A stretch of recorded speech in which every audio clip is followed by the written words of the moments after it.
Just a quick video showing how to put the drive screw, the pin, the washer all back together.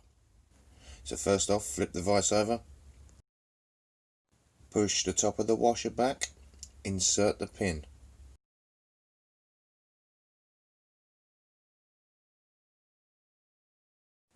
Now push the bottom of the washer back, tap the pin the rest of the way through.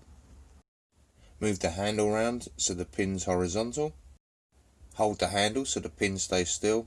Hit it with something like a chisel, bend the end over 90 degrees.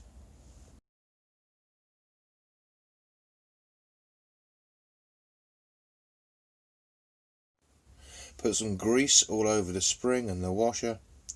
Turn the handle around, more grease, job done.